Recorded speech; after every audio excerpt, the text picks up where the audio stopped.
très chers compatriotes, il vous souviendra qu'en date du 24 mars 2020, j'avais, par l'ordonnance numéro 20/014 du 24 mars 2020, proclamé l'état d'urgence sanitaire sur toute l'étendue du territoire national pour faire face à l'épidémie de Covid-19. Cette grave crise sanitaire qui affecte le monde entier a rendu indispensables les mesures prises au niveau national pour agir au quotidien. Ainsi, après la première vague des mesures décrétées dans l'ordonnance précitée, j'en ai pris d'autres, rendues nécessaires par l'évolution de l'épidémie dans notre pays. De manière générale, toutes ces mesures associées à la bravoure des équipes impliquées dans la riposte multisectorielle ont permis de ralentir la progression de l'épidémie à Kinshasa et de freiner son expansion dans toutes les provinces.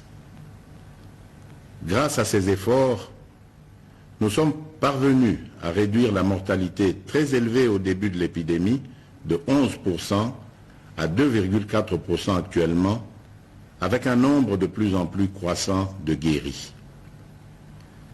Davantage, nous notons une tendance à la baisse du nombre de nouveaux cas au cours de ce mois de juillet.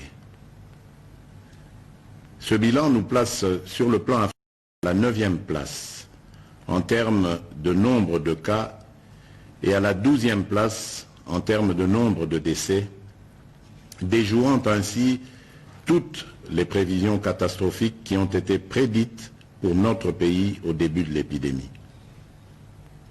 Mes très chers compatriotes, cette nouvelle maladie qui a surpris toute l'humanité a causé des conséquences néfastes sur le plan sanitaire, économique et social.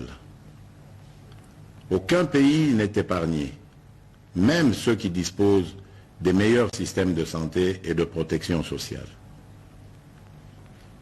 Les mesures prises ont obligé nos enfants, nos parents,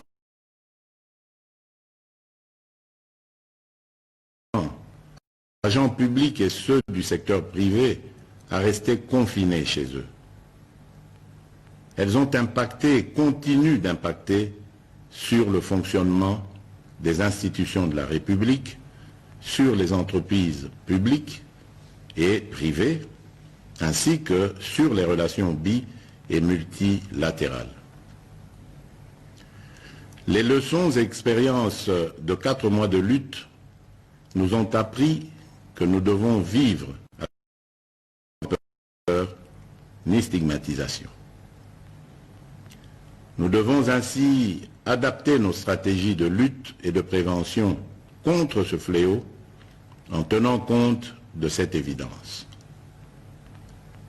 Face à cette réalité, un consensus s'est dégagé entre le Parlement, le gouvernement et la société civile, ainsi que le secteur privé et les partenaires techniques de sortir de l'état de lutte contre la Covid-19 à travers des mesures sanitaires, administratives et de police non dérogatoires aux libertés individuelles et collectives. Mes très chers compatriotes, aujourd'hui, 21 juillet 2020, à minuit, prend fin l'état d'urgence proclamé pour faire face à l'épidémie de Covid-19 en date du 24 mars 2020 et renouvelé à 6 reprises. Les mesures y relatives cessent d'avoir effet. Cependant, il doit être clairement entendu que la fin de l'état d'urgence ne veut pas dire la fin de l'épidémie de Covid-19 dans notre pays. Par contre, c'est l'indication pour toute notre nation de revenir progressivement à une tout en respectant les gestes barrières et d'autres mesures y relatives. Il est donc question de faire l'équilibre entre notre santé physique, celle de notre économie et la stabilité de notre société.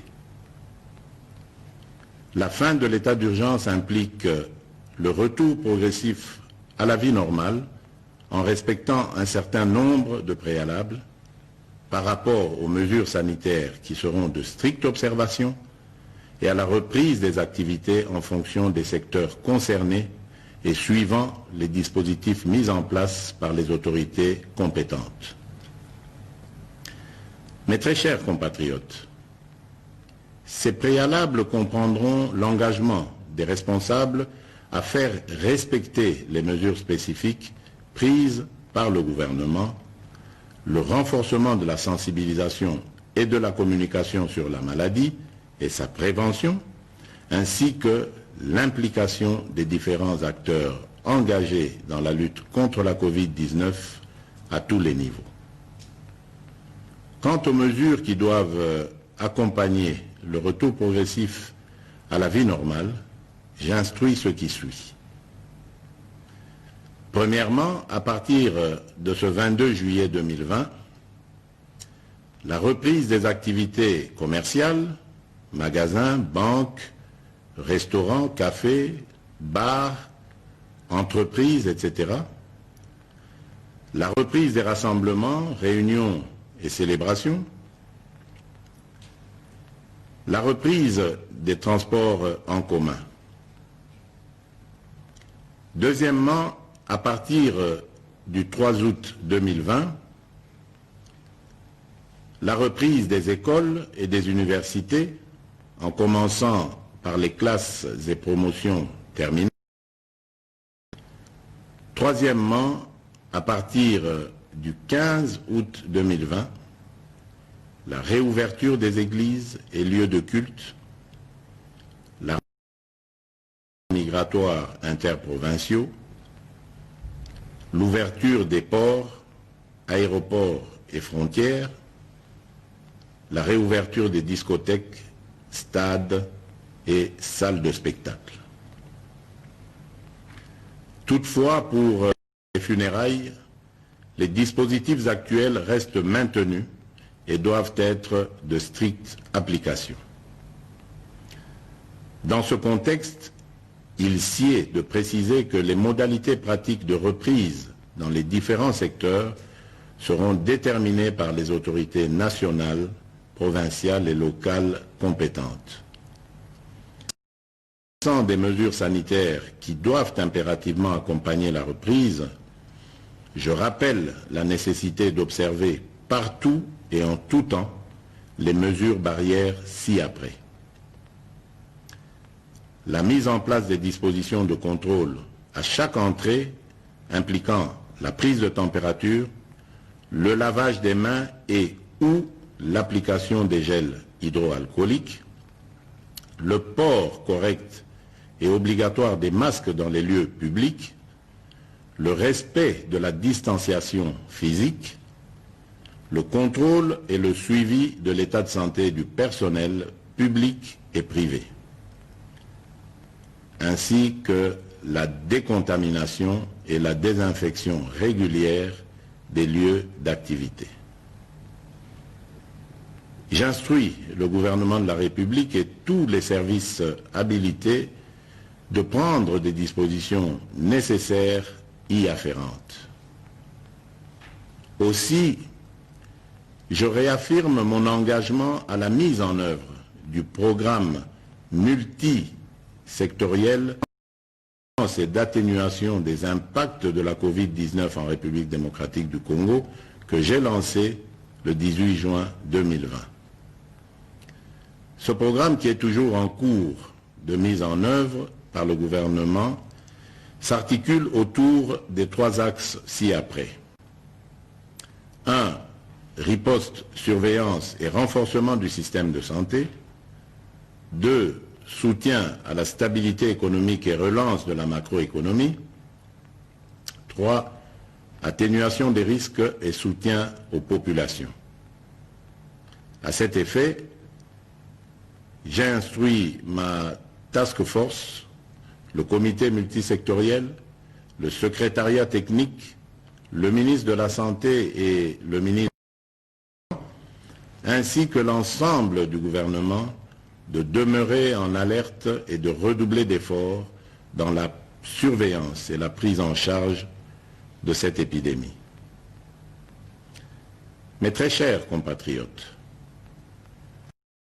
j'invite au respect strict des mesures barrières ci-dessus décrites et aux adaptations qui vous seront proposées par le gouvernement et les services compétents afin de prévenir toute nouvelle flambée des cas qui risquent de compromettre nos efforts collectifs de contrôle de cette épidémie.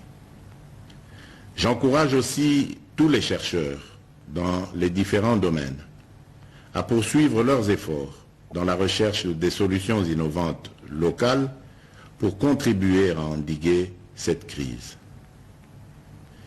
J'exprime toute ma reconnaissance et tous mes encouragements aux équipes de riposte contre la Covid-19 qui, dans des conditions difficiles, ont fait et continuent de faire preuve de bravoure et de patriotisme. Je remercie aussi tous les partenaires bi- et multilatéraux qui nous assistent dans cette guerre contre la pandémie. Mes très chers compatriotes, au moment où nous amorçons une autre étape dans cette crise, je ne peux pas oublier toutes ces familles qui ont été directement victimes de ce fléau et pour lesquelles j'exprime toute ma compassion et celle de la nation tout entière. Mes pensées vont également et spécialement au personnel soignant qui, du reste, ont payé un lourd tribut dans l'exercice de leurs fonctions. Mes très chers compatriotes, notre devenir et notre avenir dépendront de notre conscience, de notre comportement, de notre discipline, de confiance et notre foi en la grâce divine. Que Dieu bénisse la République démocratique du Congo. Je vous remercie.